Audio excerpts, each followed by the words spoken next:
एक बार फिर सांप का शिकार बने विकास दुबे। ये गहरे और गाढ़े जहरीले दांतों के निशान देखकर आप समझ गए होंगे कि कैसे कोबरा विकास के पीछे हाथ धोकर पड़ा हुआ है। जहां एक तरफ विकास को लेकर डॉक्टर्स ने कहा था कि उसे स्नेक फोबिया है, उसे कोई सांप नहीं काट रहा, लेकिन 7 बार सांप के काटने के बाद इसी सांप ने 500 किलोमीटर तक सफर कर एक बार फिर यानी 8वीं बार विकास दुबे को अपना शिकार बनाया। आप खुद सुनिए इस पर विकास क्या कह रहे हैं और कैसे वो सीएमओ की रिपोर्ट पर भी कई सवाल खड़े कर रहे हैं। जी कल सांप ने काटा मंदिर में खड़े थे आरती के समय और उसी टाइम काट लिया। और इस चीज़ की जानकारी हमको तो नहीं हुई, वहाँ के हमारे घर वाले थे, मामी को सबसे पहले ये जानकारी हुई कि सांप ने काट लिया। अच्छा ये बताइए, तो मतलब सांप ने काटा तो आपको किसी प्रकार का कोई दर्द या मतलब उसका एहसास हुआ हो? सब बालाजी महाराज की कृपा थी जिसकी वजह से कुछ नहीं हुआ। अच्छा एक चीज़ और पहले सामने आई थी, जैसे आप बताते थे कि जब आप सांप काटते, जिस दिन भी सांप काटता तो उससे 4 से 5 घंटे पहले आपको खुद को एहसास हो जाता था। कल कैसा कुछ हुआ था? कल आपके साथ ऐसा कुछ? कल के दिन क्या कहते हैं 10 बजे के आसपास हमारी दाईं आँख फड़की थी और वही 1-2 बजे तक वो फड़कती रही बराबर। इस बारे में कुछ घर वालों को, आपने परिजनों को बताया था इस बारे में? हमने बताया था। अच्छा, तो उसके बाद में आपको कुछ ऐसा मतलब बेचैनी या आप तकलीफ ऐसी कुछ लगा होगा? नहीं कुछ हुआ, बालाजी महाराज की कृपा थी, कुछ नहीं। तो पहले आप बताते थे कि पहले तकलीफ होती थी, बेचैनी होती थी, परेशानी होती थी? पहले तो हॉस्पिटल तक जाना पड़ जाता था। अच्छा, मंदिर की तरफ से आपको अभी तक क्या क्या सुविधाएं मिली है? जैसे टेस्ट मंदिर की तरफ से पूरी सुविधाएं हमको बराबर मिल रही हैं। जैसे कि मतलब आरती में क्या क्या? आरती में VIP गेट से हमारा आना जाना होता है और हर चीज़ की पूरी व्यवस्थाएं कर रखी हैं आपके लिए।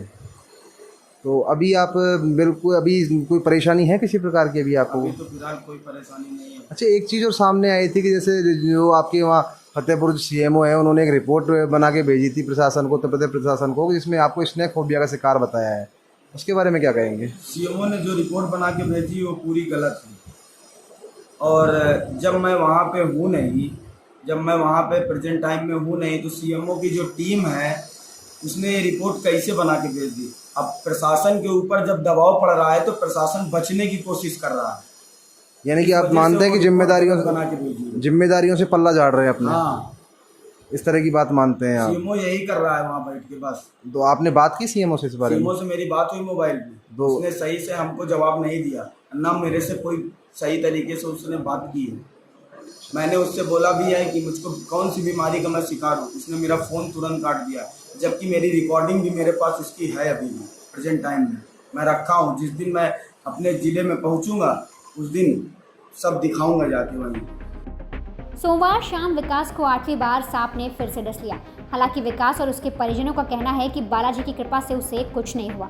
सांप को काटने के बाद भी विकास पूरी तरह से स्वस्थ है।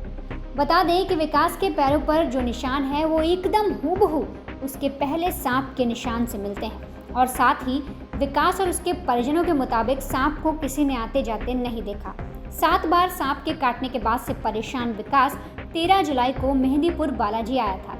यहाँ उसने भगवान बालाजी से अर्जी लगाकर जिद्दी सांप से बचने की प्रार्थना की। अब जो आपको हम बताएंगे उसे सुनकर शायद आप चौंक भी जाएं।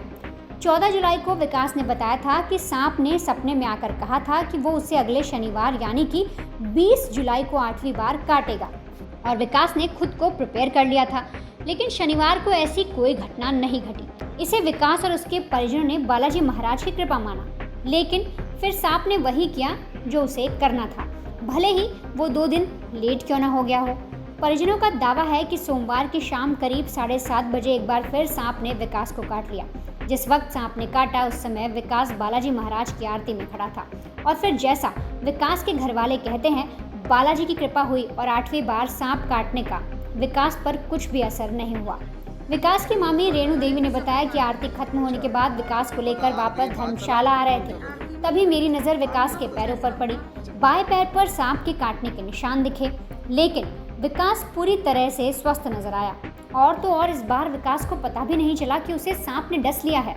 उन्होंने बताया कि इससे पहले जब भी सांप ने विकास को काटा तो उसके मुंह से झाग आने लगता था, शरीर में बेचैनी होने लगती थी, लेकिन बालाजी महाराज की कृपा से इस बार सांप के काटने के बाद विकास पूरी तरह से स्वस्थ है, इसलिए उसे अस्पताल लेकर नहीं गए। वहीं विकास का दावा है कि जब भी सांप उसे काटने आता है उससे करीब 4 से 5 घंटे पहले उसकी बाईं आंख फड़कने लगती है।